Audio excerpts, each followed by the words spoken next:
side nila pero nahuli. Cinderella. Pero hindi pa naman itutuloy yung mismong laban. Sino makakasecure?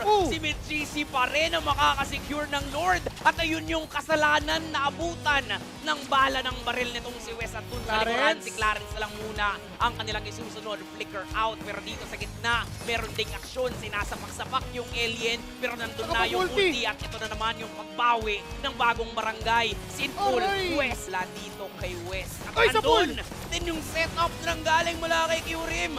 Di bali na lang mawala yung immortality basta makakuha din tayo ng isa. Kakatok pa sa base ang Omega. Papasok sila doon sa may panalikuran si Ito. Sabay layo lang din naman. At Cinderella, nagtatry siyang pigilan yung mga papasok sa kanilang base. Sika nakaka-free hit lang din. At nandun na naman si H2. Nakakuha na naman ng kill. Di ba ayaw? Kompleto na rin yung touring kanilang nakuha. Susubok na dumepensa ang Marshall Mayhem. H2 Omega Shadows.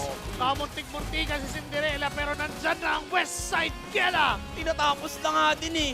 Gusto na nga ding i-base lock pero nandun din yung alien. Nandun din si Kyurem para tulungan at hindi pabayaan ang developing gold standard. Kaya naman ngayon, Omega Neos pwede nang tapusin yung laban. Sinful. Kasalanan ba ni Sinful kung hindi niya to madedepensahan kasi grabe yung kalaban. Talaga. Akala ko magbibigayan na, pero sabi nga nila, di ba, hindi kita pagbibigyan. Sabi ni H2, sige, wag mo na akong pagbigyan. Tama. Hindi na lang naging bigayan kaso tumalon. Sakit! Aray! Yung dapat pang counter sa'yo at nanakawan to me. Sabi ng Oh, Marshall. ang init din naman! Flicker sabay sa pack pero buhay pa rin Sinful. Medyo kinakailangan lumayo dito ng mga miyembro ng Omega pero ganun pa rin. Sila pa rin ang nakakuha ng isa. Make it 2 para kay Kuya H2. At hindi pa nga tapos. Parang gusto pang ipakita ang nagwawala lang. E tingnan mo yung gamit niya oh. Diba nakakiluha? Tama. Godspeed.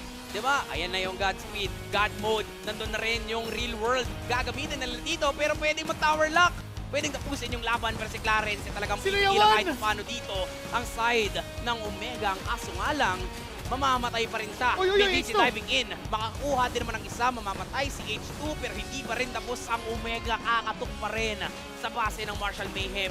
Tuloy sa pag-clear ng minions. At pero na yung pagsayaw nitong si West nakakuha ng maraming resources kaya naman hindi mapipigilan sa pagsayaw, sa pagkitil sa buhay ng mga miyembro ng Marshall.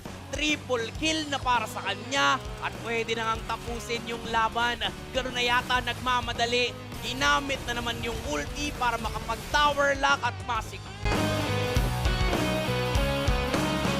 Respeto lang niya na, oo, makaka-invade nga ako, pero may chance, ang laki ng chance na mamatay ako dito. So technically, hindi lang siya tinuloy, pero si Sinful, siya yung next na target. Umabot si Clarence. Ay, tinamaan ng damage. Anong sakit? Nako po, inatake din ng Lethal Ignition kasi, boss. Oo. Diba? Ang daming kalaban ni Sinful doon, pero nandun na yung Flicker. I'm offended play. Ganun lang kabilis. Yun yung kagandahan sa totoo lang. Wait lang. Oh, wait lang. Ang nakita, si West dun sa likuran ng kaso nga lang walang follow-up. Kasi sila napigilan at nabaliktad pa nga ni West. Nakadouble na ngayon yung develop. Ang Marshall Mayhem mukhang napipilitan talaga na mag-tower hug na muna. Flaco will go down. Makipaggulo, hindi pwede. Tapos si Dan, nakaambag na siya ng 3 assist ngayon. Uy, inabutan si Flaco. Pero inabutan din ng MidGC. Ang kaso nga lang, napaka-throw kay Kyurem. Kaya siya pa mismo yung mawawala. Si Clarence naman dito, yung magtatry. Ang kaso lang, siya pa rin lang lakas. Ipakita na hindi na sila basta-basta kampante kasi nandun na naman yung Flicker. I'm offended. Kahit na yung pinakamakunat, kaya nilang patumbahin. Nandun 500 airstrike with a Flicker in. Si Sinful ay mamamatay. Magbayad ka muna sa iyong kasalanan. At ang Omega kumakatok na sa base ng Marshall Mayhem. Nag-transform na si H2. Unti-unti na silang kakatok. Hindi na magpapakapag.